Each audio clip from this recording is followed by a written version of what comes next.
Olá, muito bom ter você conosco participando de mais um estudo bíblico. Seguimos com a nossa série sobre o livro de Isaías, sobre o profeta Isaías. E nesta oportunidade eu convido você para ter a sua Bíblia junto com você, porque vamos usar algumas das passagens bíblicas como base para o nosso estudo. E convido você também para juntos orarmos a Deus para que Ele abençoe e nos oriente nesse estudo. Nosso Deus e Pai, eterno Deus, nós te suplicamos que Tu nos acompanhes nesse estudo, dando-nos a Tua sabedoria para que possamos entender a Tua mensagem para nós. E mais do que a entender a mensagem, que possamos aplicá-la em nossa vida. Nós te pedimos também por todos aqueles que nos acompanham nesse estudo, que Tu abençoes todos os nossos participantes dos nossos estudos bíblicos. Em nome de Jesus te pedimos e agradecemos. Amém. Muito bem, como dissemos, estamos seguindo este nosso roteiro sobre o livro de Isaías, e eu gostaria de começar dizendo que, como parte da função profética de Isaías, ele muitas vezes participava da diplomacia daquele reino onde ele vivia. Ele vivia no reino do sul, no reino de Judá. Lembrando um pouco da história, Israel, após a morte de Salomão, se dividiu em dois reinos. Havia o reino do norte, cuja capital era Samaria, e esse reino do norte às vezes era chamado de Efraim, e havia o reino do sul, que é o reino de Judá, capital Jerusalém. E é ali que Isaías passou a grande parte do seu ministério. Dependendo do rei que estava no trono de Judá, e Isaías deve ter convivido com 3 ou 4 desses reis, dependendo do rei que estava governando, a receptividade das palavras de Isaías era maior ou menor. Então, no estudo passado, por exemplo, ele estava na corte do rei Acás, e nós vimos com muita clareza quantas vezes Acás não deu ouvidos às palavras de Isaías. Mais adiante, o filho de Acás, que é Ezequias, vai ser um rei mais positivo em termos de ouvir as palavras de Isaías. Então, nós encontramos esse tipo de receptividade das profecias, das palavras de Isaías. E ele, como frequentava a corte, cabia a ele levar a palavra de Deus de orientação e de encorajamento, muitas vezes, e também de denúncia que ele fazia contra as coisas erradas que estavam acontecendo. Em seu livro, encontramos profecias que são, na realidade, julgamentos contra diversas nações. E, às vezes, essas nações elas são claramente nomeadas. Então, nós encontramos a Síria, a Babilônia, o Egito, nós encontramos Edom, nós encontramos Tiro, Amon, Arábia. Então, são todas nações ou cidades-estado que são objeto de atenção do profeta Isaías. E o pano de fundo dessas profecias que nós estudamos agora, estamos no capítulo 28 e 29 de Isaías, o pano de fundo tem a ver com a situação geopolítica da época. Aprendemos que a Síria estava dominando toda aquela região, desde o norte da Mesopotâmia até o Egito, e aquilo tudo era dominado pelo Império Assírio. Eles exigiam pagamento de tributos anuais, e aquilo, obviamente, incomodava muitas daquelas nações e das pessoas, dos seus moradores. Então, nós vemos esse pano de fundo, que é essa situação geopolítica, e era realmente tempos muito difíceis, porque a soberania da Síria era mantida à força. Eles realmente, quando os povos, ou as nações, ou as cidades não pagavam os impostos, eles simplesmente mandavam um exército lá e, na situação limite, até destruía a cidade completamente, como vai ser o caso de Samaria e de outras cidades também. O escopo dessas profecias, contudo, apesar desse pano de fundo geopolítico, ele não se limita apenas ao tempo e à geografia da época. Nós vamos observar que também essas profecias vão ter um alcance maior. Aí que vem esse alcance, vem até chegando aos nossos dias. Por exemplo, nos capítulos que vamos estudar hoje, dentro dos capítulos 28 e 29, na realidade até o capítulo 33, nós vamos encontrar Isaías introduzindo 6 ais daquele tipo, ai daquele que faz isso, ai daquele que faz aquilo. Então são ais, né? Na própria tradução da Bíblia, dependendo da versão que nós temos, aparece claramente esses ais. Na realidade, esses ais são avisos contra cidades ou nações, mas que também vamos verificar que esses avisos têm instruções ou têm aplicações para nós também nesses dias. Nós vamos tentar demonstrar e ver ao longo do nosso estudo de hoje. No contexto da época, esses ais ou esses avisos, eles foram escritos para mostrar os perigos que estavam ameaçando aquelas cidades, toda aquela região, e também aqueles ais têm como objetivo, ou tiveram como objetivo, Isaías mostrar, a partir da revelação de Deus, ações que poderiam ser tomadas para que aqueles perigos, aquelas ameaças pudessem ser afastadas. No estudo de hoje, nós vamos abordar 3 desses ais, nos capítulos 28 e 29, 9, como nós mencionamos, e no estudo da semana que vem, nós vamos abordar os 3 ais recentes, o 4, 5 e 6. Hoje nós vamos ver os ais 1, o 2 e o 3. E aí nós temos um resumo na tela que você pode ver, esses ais, que são avisos, como falamos, às cidades, avisos às cidades e às pessoas das cidades daquela época. E vamos ver que elas se aplicam também, os ais se aplicam também aos nossos dias de hoje. São 3. O primeiro, estabelecer prioridades erradas, então avisos contra aqueles que estabelecem prioridades erradas. Segundo, aviso contra aqueles que praticam a religião de forma mecânica. E em terceiro, aqueles que acham que Deus não vê o que está acontecendo. No próximo quadro, há uma pergunta que é importante nós levantarmos e comentarmos, porque isso nos ajuda a interpretar as profecias de Isaías. Nós estamos falando do passado ou do futuro? É uma dificuldade, porque quando nós lemos o texto de Isaías, nem sempre fica muito claro se aqueles acontecimentos e aqueles comentários e aquelas exortações que estão sendo trazidas se referem aos períodos ocorridos, aos eventos ocorridos ao longo da história, ou elas pertencem a um certo futuro. E esse futuro, ele pode ser um futuro da linha de tempo, a linha cronológica normal de tempo, ou pode ser o futuro do final dos tempos. Então nós vamos identificar que algumas profecias se aplicam a coisas que já aconteceram e outras se aplicam a coisas que ainda vão acontecer. E ainda temos uma terceira possibilidade, que é a mesma profecia ter mais de uma realização. Ela ter sido realizada de alguma forma no passado e também ela ter a possibilidade de ser realizada novamente em algum futuro. E há vários casos que como eu mencionei, que a profecia ela vai se aplicar simultaneamente a ambas as situações, ao passado e ao futuro. E vai se aplicar àquele povo daquela época e ao povo presente aqui da nossa sociedade, da nossa cultura. Há várias cidades e nações que são tratadas com forte componente simbólico. Então é importante também nós, ao estudarmos as profecias de Isaías, nós temos isso em mente.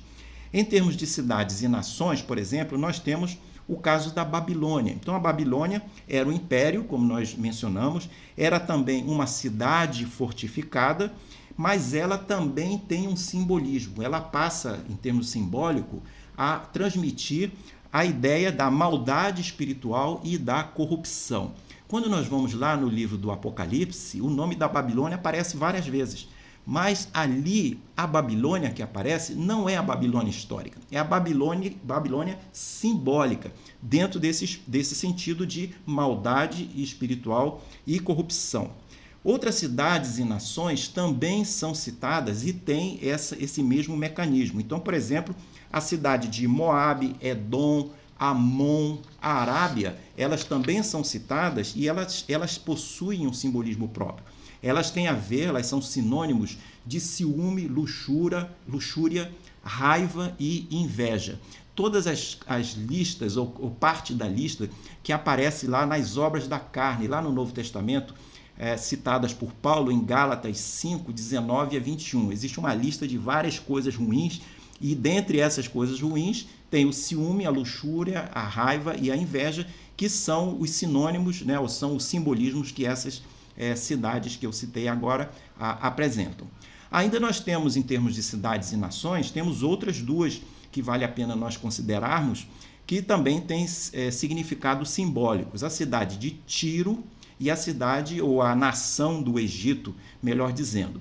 Tiro era a antiga capital da Fenícia. A Fenícia era antiga, é o que é hoje o Líbano. E ela é vista, nessa simbologia, ela é vista como sinônimo de materialismo. No caso do Egito, ele é visto como sinônimo de corrupção e profanação. Uma dúvida que surge ainda, nós indo para o último ponto desse quadro, é como nós fazemos para ler o caso dos eventos futuros que envolvem nações conhecidas hoje, como é o caso do Egito, como é o caso de Israel, por exemplo. Então, como que a gente aplica, como que a gente entende isso? Quais são os eventos futuros que envolvem essas nações conhecidas e que significado elas têm, essas nações? Essas profecias referentes a essas nações com nomes atuais que existem atualmente, essas profecias têm um significado geográfico, político de fato, ou tem apenas um significado simbólico, ou ambas as coisas, e nós vamos ver mais adiante um pouco mais sobre isso. No próximo quadro, nós ainda complementamos com um ponto a observar, que é a questão da associação simbólica com as nações e os povos da atualidade.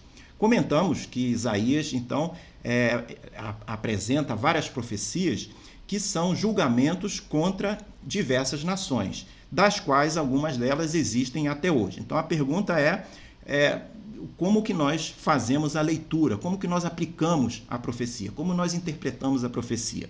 Vale observar que o motivo de ter tais associações simbólicas com povos ou cidades atuais, nações atuais, não se prende à questão de herança cultural, não se prende à questão étnica desses povos, e nem dos seus descendentes. Isso nós vamos ver que não tem sentido nós nos focarmos apenas nesse significado. O significado é outro, como nós vamos ver daqui a pouco, né? Então, não é o caso de nós assumirmos, como alguns dizem, por exemplo, que alguns desses povos, por conta dessas profecias, são predestinados à perdição eterna, à morte eterna. Então, porque eles simplesmente são descendentes desses povos que na literatura e nas profecias foram, de certa forma, criticados, né, ou colocados como objeto de atenção. Eu já escutei até gente dizendo situações, teorias assim muito difíceis da gente aceitar, porque elas nem sequer são bíblicas, dizendo, por exemplo, que os árabes são predestinados à perdição eterna porque são descendentes de Caim. Então, esse é um tipo de aplicação que é bastante torta e é bastante perigosa, porque leva a pessoa a ter preconceitos raciais e leva à teoria da supremacia das raças. Então, essas coisas não estão na Bíblia. Apesar das pessoas usarem muitas vezes elementos bíblicos para essas conjecturas, essa conclusão ela não é bíblica, não é do plano de Deus que as pessoas sejam predestinadas à perdição eterna simplesmente porque pertencem a uma determinada raça. O motivo, então, de haver essas associações simbólicas é que elas são associações que têm a ver essencialmente com os episódios históricos que são narrados lá no Antigo Testamento. E a partir daí, a partir dessas situações históricas, do contexto histórico, nós podemos trazer para o presente e aplicar, extraindo lições que sejam de interesse para nós. E também vamos encontrar nessas cidades e na menção simbólica a essas cidades e nações, eventualmente, alguma mensagem que tenha a ver com o final dos tempos. Pergunta, então, final aqui desse quadro é qual o alcance e aplicabilidade do texto base de hoje, que nós vamos estudar, nós vamos ler em Isaías 28 e 29. Então, além do desafio mencionado referente ao tempo correto da aplicação da profecia, se ela se refere ao passado ou ao futuro, ou tem uma combinação das duas coisas, é importante nós observarmos a aplicabilidade do texto. Nesse caso da aplicabilidade, busca-se entender a profecia se ela se aplica de forma integral ao contexto histórico ou se ela também tem um contexto mais amplo de experiência de vida, de cultura atual, que pode ser utilizada na nossa realidade. Pode acontecer que a profecia, como nós mencionamos, se aplique a ambos os casos. Então é importante nós observarmos, por exemplo, quando uma profecia se refere a Israel, ela pode tanto estar se referindo ao Israel histórico, dependendo da profecia, dependendo do contexto que ela foi escrita, mas ela também pode se referir ao Israel espiritual. Que Israel espiritual é esse? Israel espiritual é o Israel formado por todas as pessoas que aceitam Jesus como Salvador. Então, muitas vezes as profecias estão falando de Israel, mas se referindo a esse Israel espiritual que viria muito tempo depois do tempo que as profecias em si foram escritas.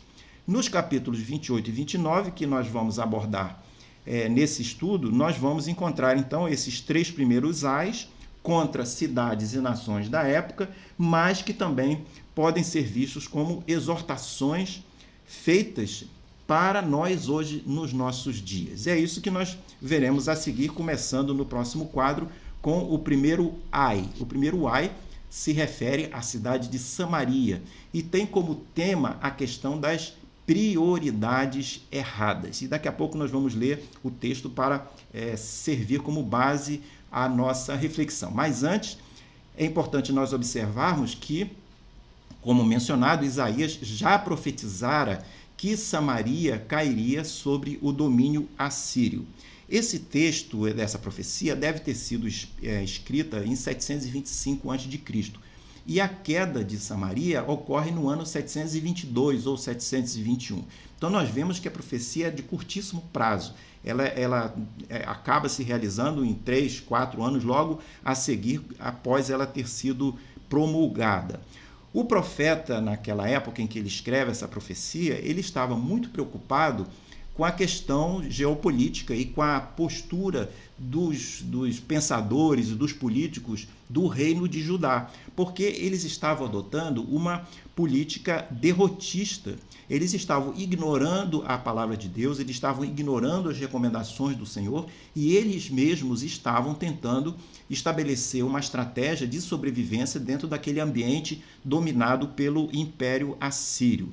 E a queda de Samaria, além de afetar os seus moradores, nós vamos ver a partir dessa profecia de Isaías, desse texto que nós vamos ler, nós vamos ver que a queda de Samaria também impacta de alguma forma o reino de Judá, onde Isaías vivia e onde ele realizava o seu ministério. E nós vamos ver daqui a pouco o que o capítulo vai abrir, o profeta abre, dizendo que os dirigentes, dizendo aos dirigentes de Jerusalém que a ameaça a Samaria não se dissiparia, não terminaria com a queda de Samaria. Ela continuaria, a ameaça continuaria. E o motivo era porque o pecado ou os pecados de Samaria, que estavam levando Deus a permitir que ela fosse dominada, os mesmos pecados que estavam acontecendo em Samaria estavam acontecendo em Jerusalém também. Então aquilo era um alerta que Isaías estava apresentando àqueles dirigentes, ao rei e aos seus assessores e ao povo em geral que, vez por outra, ouvia a palavra do profeta. Orientado por Deus, então, Isaías escreve o primeiro ai, que é este relacionado com Samaria. Então, Samaria era a principal cidade da tribo de Efraim, lá do Reino do Norte, e ela era uma cidade muito bonita, cercada por um rico e fértil vale, isso vai ser mencionado ao longo do texto, nós vamos ver. Era considerada essa cidade a glória e o orgulho e a alegria do povo daquele reino. Na profecia, Samaria representa uma certa condição moral. E qual é essa certa condição moral? A condição moral dá prioridade às coisas erradas. Em primeiro lugar, eles estavam apostando e se interessando, a prioridade para os habitantes de Samaria eram as coisas materiais. Então, eles buscavam, em primeiro lugar, as coisas materiais e se interessavam por elas, e também buscavam os prazeres em geral a partir de um comportamento desregrado. E aí nós vamos ler aqui no Isaías 28, no verso 1 a 4, que Isaías usa a figura de um bêbado para ilustrar o ponto que ele quer trazer. Então, vamos lá, abra sua Bíblia aí junto comigo. Capítulo 28 de Isaías, verso 1 a 4, diz o seguinte: Ai de Samaria, a orgulhosa coroa dos bêbados de Efraim. Então, chamando os habitantes e os governantes de Samaria como bêbados de Efraim. A flor murcha da gloriosa formosura que se encontra nos altos do fertilíssimo vale, dos que são vencidos pelo vinho. Eis que o Senhor vai enviar um homem valente e poderoso. Este, com poder, jogará tudo no chão, como chuva de pedras, como tormenta destruidora e como tempestade de águas impetuosas que transbordam. A orgulhosa coroa dos bêbados de Efraim será pisada com os pés. A flor murcha da gloriosa formosura que se encontra nos altos do fertilíssimo vale será como o figo prematuro, que amadurece antes do verão, quando alguém põe os olhos nele, mal o apanha, já o devora. A figura, então, usada é a figura do bêbado. O bêbado é aquela pessoa que decide colocar a bebida como a prioridade da sua vida, a ponto de perder o controle das outras coisas. Como ele adota a bebida como a sua prioridade, ele acaba desprezando as coisas de Deus, porque Deus fica lá no final da sua lista de prioridades, ou sequer, talvez, nem entre na sua lista de prioridades.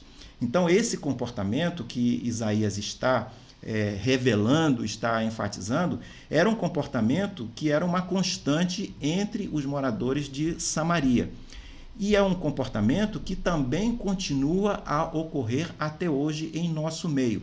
E aí nós podemos aplicar, não exatamente com o alcoolismo, que é, vamos dizer, seria a leitura ao pé da letra, mas nós podemos usar a bebida como uma metáfora, o ser alcoólatra como uma metáfora, a questão das prioridades erradas. Então, não exatamente a bebida, mas adotar prioridades erradas é o que nós podemos tirar para nós como uma exortação de Isaías. E é interessante que lá em Mateus 6:33, nós temos uma palavra de Jesus falando também sobre esse assunto de prioridades. E ele vai falar sobre a importância de buscar primeiro o reino de Deus e a sua justiça, e as demais coisas, então, poderão ser acrescentadas. Então, essa é o foco, a questão da prioridade que Isaías está chamando a atenção.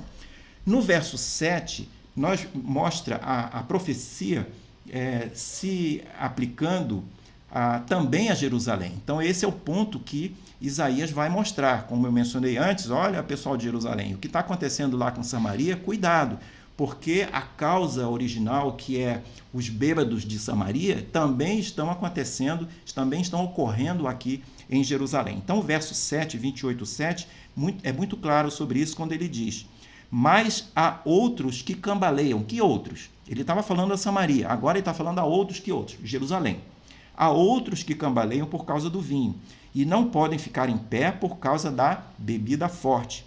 Os sacerdotes e os profetas cambaleiam por causa da bebida forte, são vencidos pelo vinho, não podem ficar em pé por causa da bebida forte. Estão confusos quando recebem uma visão, tropeçam quando proferem sentenças. Aqui nós vemos, então, o verso 7 nos chama a atenção para a possibilidade dessa profecia, e além de ser contra Samaria, ela também ser uma profecia contra Jerusalém, e em particular contra os sacerdotes e os profetas, porque ele fala claramente aqui, quando nós lemos no texto 7, ele fala dos profetas, né, quando confusos, profetas e sacerdotes, de certa forma, que se mostravam confusos porque estavam cheios da bebida. Estão confusos quando recebem uma visão e tropeçam quando proferem sentenças. Então, muito claro aqui, ele falando dos sacerdotes e profetas de Jerusalém como um aviso. Olha, cuidado, vocês também podem ser afetados com essa queda de Samaria na vida de vocês. Então, no verso 9 e 10, nós temos a reação do povo, porque o povo, não só os dirigentes e os sacerdotes e os profetas, mas o povo em geral,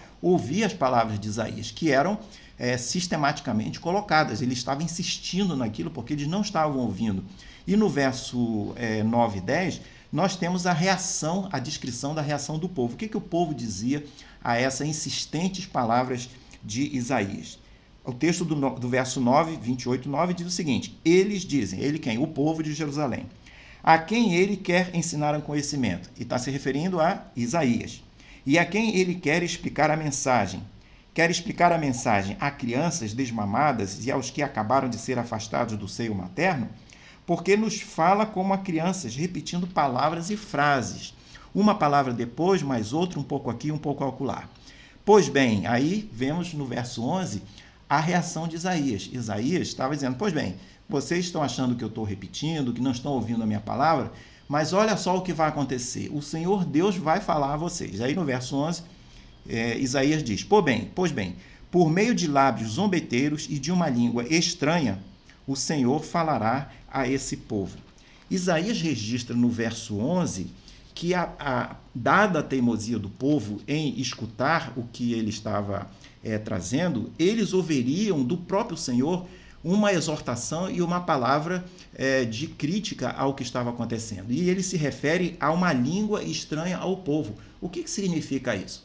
Ele estava se referindo à língua dos soldados estrangeiros que haveriam de entrar em Jerusalém, andar pelas ruas de Jerusalém, e essa língua estranha ao povo de Jerusalém é que seria a maneira do Senhor estar falando àquele povo. E eles entrariam nas ruas, passariam nas cidades, entrariam na cidade, passariam nas ruas, não apenas isso, mas iriam destruir as ruas, iriam destruir o templo, iriam destruir as cidades. É o que ocorre no ano de 606, mais adiante, algumas décadas adiante, quando a Babilônia ataca e subjuga a cidade de Jerusalém. Então, ao mesmo tempo, Isaías vai concluir duas coisas, que a alma que procurar repouso, a pessoa que quiser tranquilidade, tem que fazer duas coisas naquele contexto. A primeira coisa é se afastar das alianças com os povos estrangeiros, como é uma motivação e uma mobilização política que estava acontecendo, e posteriormente nós vamos, no outro estudo, falar um pouco mais sobre isso. Então, se afastar de se associar às coisas distantes de Deus. Então, essa é a primeira recomendação. E a segunda recomendação que Isaías fala ao povo é que eles precisavam ter fé em Javé, ter fé no Senhor, ter fé em Deus. Então, essa é a tônica desse primeiro ai. No próximo quadro, nós vemos o segundo ai. Ele fala sobre a religião mecânica e formal. Isso nós vamos encontrar no capítulo 29, no capítulo seguinte. Era esperado que Jerusalém falasse ao mundo sobre as ações de Deus, porque Jerusalém representava aqui o povo de Deus. O povo de Deus havia sido escolhido para ser o berço do Messias. Ele não foi escolhido porque ele era forte, bonito, inteligente. Ele foi escolhido pelas razões, pelos motivos de Deus. E o objetivo de Deus ter escolhido um povo foi que esse povo pudesse ser o povo através do qual o Messias haveria de nascer anos depois. Mas nós vamos encontrar algum tipo de comportamento do povo de Deus que leva a todo esse tipo de reação e, de certa forma, de castigo, porque o povo de Deus acaba se afastando dos propósitos originais que Deus havia estabelecido. Então, esse texto do segundo ai, ele se dirige a Jerusalém com uma palavra, com palavras de condenação, palavras muito fortes. Então, nós vamos ler aqui o verso 1 a 3 do capítulo 29, nós vemos Isaías chamando Jerusalém de Ariel, e depois nós vamos entender o que significa e por que ele está chamando Jerusalém de Ariel. Então, vamos lá, lendo o verso 1, 2 e 3 do capítulo 29, encontramos o seguinte: Ai de Ariel, Ariel, cidade onde Davi acampou. Acrescentem ano a ano, desde que as festas completem o seu ciclo. No entanto, porei Ariel em aperto, e haverá pranto e lamentação. A ela será para mim como Ariel. Acompanharei ao redor de você, vou cercá-la de trincheiras e levantarei rampas de ataque contra você. Então, nós vemos aqui no verso 1 a 3, Jerusalém sendo chamada de Ariel. Ariel não tem nada a ver com anjo. Tem gente que diz que Ariel é anjo, mas aqui nada a ver com anjo. A palavra tem a ver com lareira do altar ou lareira de Deus. Isso quer dizer o lugar onde os sacrifícios eram realizados. E a palavra é apropriada, e a palavra aqui é simbólica, porque em 606, quando ocorreria a destruição de Jerusalém, aquilo seria o palco de muitas mortes, o palco de muitos sacrifícios. Então, quando Isaías chama Jerusalém de Ariel, ele está antevendo que aquele evento de 606, da queda de Jerusalém, seria um momento de sacrifício, como se fossem aquelas vidas sendo sacrificadas por sua teimosia e por terem se afastado de Deus, mas estariam sendo colocadas na lareira do altar, estariam sendo Ariel, como ele disse. No verso 13 e 8, nós vamos encontrar a menção a muitos inimigos de Jerusalém. Eles seriam muitos. Na verdade, nós vamos ver aqui, ler apenas o verso 4 e 5. Ele nos instrui dizendo o seguinte: então, lançada por terra do chão, você, Jerusalém, falará, e do pó sairá afogada a sua fala. A sua voz subirá da terra como se fosse a de um fantasma, a sua fala será como um cochicho vindo do pó. Mas a multidão dos seus inimigos será como pó fino, e a multidão dos tiranos como a palha que voa. E isso acontecerá de repente, num instante. Então nós vemos aqui que Jerusalém, a permanecer com a sua idolatria, a permanecer com o seu comportamento longe dos caminhos do eterno Deus, essa seria a consequência, a queda seria a consequência. O Senhor dos Exércitos é quem promoveria essa queda. E nós lemos isso com clareza no verso 6, porque Isaías diz o seguinte: do Senhor dos Exércitos vem o castigo, com trovões, com terremotos, grande estrondo, tufão de vento, tempestades e labaredas, e de um fogo devorador. E mais, quando nós vamos ver o verso 13 e o verso 14, nós vemos Isaías falando contra a hipocrisia dos habitantes de Jerusalém. E lá no verso 13 e 14, nós lemos o seguinte: o Senhor disse: visto que este povo se aproxima de mim com a sua boca e com os seus lábios me honra, mas o seu coração está longe de mim, e o seu temor para comigo consiste só em mandamentos ensinados por homens. Continuarei a fazer obra maravilhosa no meio deste povo. Sim, farei obra maravilhosa e em prodígio, de maneira que a sabedoria dos seus sábios será destruída e o entendimento dos seus entendidos desaparecerá. Então, esse segundo ai tem a ver com a religião mecânica, a religião formal, aquela religião que é calcada nos ritos, mas o coração está longe de Deus. Então é isso que Isaías está mencionando. O problema de Israel era não dar ouvidos à palavra de Deus. E muitas vezes o problema de muitas pessoas na nossa realidade, na nossa atualidade, é também não dar ouvidos à palavra de Deus. No caso lá de Jerusalém, eles ouviam sobre os rituais religiosos e os praticavam, mas o coração deles estava longe do Senhor, segundo a declaração de Isaías. E hoje nós vamos encontrar mecanismos semelhantes. É verdade que há muitas pessoas que se relacionam com Deus, buscam a vontade de Deus, buscam se aproximar de Deus em oração, na leitura da sua palavra, mas também há muitas pessoas que não querem saber de Deus, que não reconhecem a existência de Deus ou reconhecem a existência de Deus, mas Deus é um Deus muito longe, né?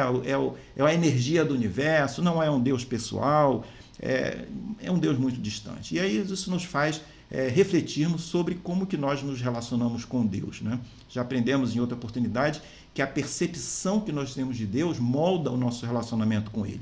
Então, se Deus é um Deus pessoal, é um Deus amoroso, é um Deus que pode nos ajudar, é um Deus que ouve as nossas orações, se nós percebemos Deus dessa forma, esse é o Deus que vai realmente interagir conosco. Agora, se Deus é uma energia distante, ele é muito frio, né? Nós não vamos sentir a proximidade dele na nossa realidade. No próximo e último quadro, nós vemos então o terceiro ai, o terceiro aviso que Isaías nos apresenta, que tem a ver com achar que Deus não se importa. E aqui nós temos o verso 15, que ele fala uma coisa muito interessante, porque é muito atual esse versículo. Olha só como é atual. Verso 15, ele diz o seguinte: ai dos que escondem profundamente o seu propósito do Senhor. Ai dos que fazem as suas próprias obras às escuras e dizem: quem nos vê? Quem sabe o que estamos fazendo? Isso nos faz lembrar o noticiário que nós temos ouvido quase todos os dias. Aqueles noticiários que falam dos esquemas que são descobertos, que são desbaratados, esquemas que são nocivos à nossa economia, são nocivos às pessoas menos favorecidas, porque são pessoas que se articulam de uma maneira obscura, com seus esquemas às escuras, para se beneficiar em detrimento do bem comum. Então, parece que essa passagem foi dita para os nossos dias. E é interessante nós observarmos que essa parte, essa ênfase, ela é dada especialmente e primariamente aos políticos do reino de Judá. Porque esses políticos, na época, eles estavam se articulando secretamente para fazer uma aliança com o Egito, que é assunto do próximo estudo, e essa aliança era contra a vontade de Deus, e aquilo estava sendo feito no secreto. Então, o texto original é endereçado aos políticos da época de Judá, na época de Jerusalém, e nós vamos ver que também essa profecia, essa palavra, esse versículo, ela é dirigida aos políticos de hoje, não só aos políticos de hoje, mas a todos nós, como cidadãos, né? Porque às vezes, em muitas circunstâncias, nós ficamos criticando os dirigentes, mas será que nós estamos também agindo corretamente nas nossas atitudes, nas nossas atividades? Então, essa mensagem, ela é muito atual, né? Ela mostra sobre essa questão de achar que Deus não está se importando com aquilo que nós estamos fazendo de errado, e se ele pode até tomar conhecimento, mas ele não vai dar a mínima.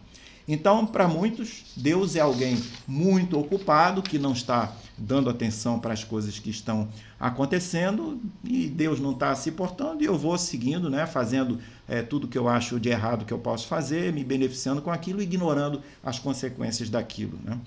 No verso 16, nós vemos Isaías questionando essa ideia de que Deus não se importa com as coisas. Ele diz assim no verso 16: como vocês invertem as coisas? Ah, puxa, que atualidade, né? Como vocês invertem as coisas. Hoje, na nossa cultura, no nosso Brasil, o que nós encontramos muito é inversão das coisas. O que é errado passa a ser certo, e o que é certo passa a ser errado. Parece, de novo, que o texto foi escrito para nós.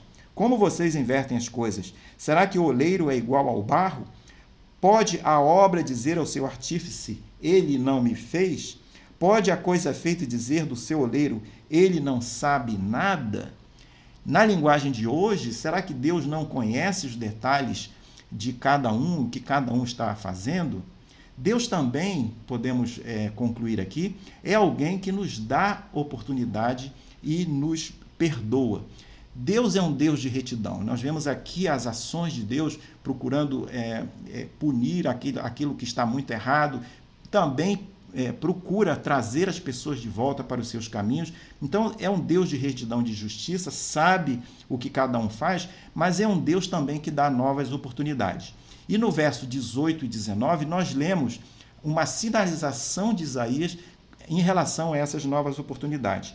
Verso 18 e 19, nós lemos: naquele dia, que dia? O dia que as pessoas voltarem aos caminhos do Senhor, os surdos ouvirão as palavras do livro, e os cegos, livres da escuridão e das trevas, as verão. Os mansos voltarão a se alegrar no Senhor, e os pobres do meio do povo exultarão no Santo de Israel. Então nós vemos aqui, esses versos 18 e 19, uma mudança de atitude em algumas pessoas que decidiram se aproximar de Deus.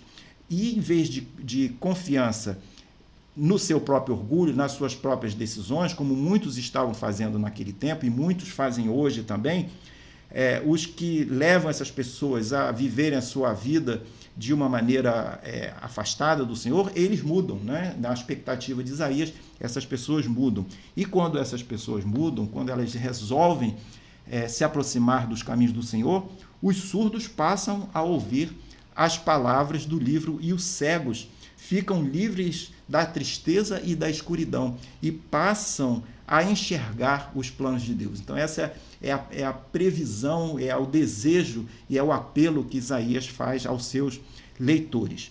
Esperamos que cada um de nós possa ter presente em nossas vidas esse Deus de paz, esse Deus de misericórdia, esse Deus que nos aparece, nos dando soluções, está sempre pronto a nos perdoar, pronto a nos resgatar e pronto a nos salvar e nos abençoar, à medida que nós venhamos a nos aproximar deles. E que possamos responder a essas exortações de Isaías de uma maneira efetiva. São exortações, como nós lemos, contra as prioridades erradas, que nós possamos estar atentos a isso, as nossas prioridades que sejam corretas, né? Que nós deixemos de lado as prioridades erradas, que nós deixemos de lado a religião mecânica, a religião que é calcada em rituais, enquanto o nosso coração está longe de Deus. E que nós também nos afastemos daquele pensamento, achando que Deus não está nem aí para as coisas que nós estamos fazendo. Ficamos aqui por hoje. Espero que você tenha gostado desse estudo. Se gostou, fale dele para os seus amigos, dê o seu like.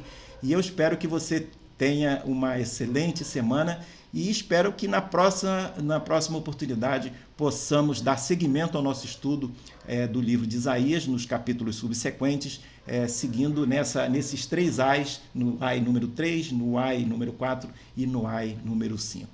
Ficamos por aqui. Um grande abraço para você.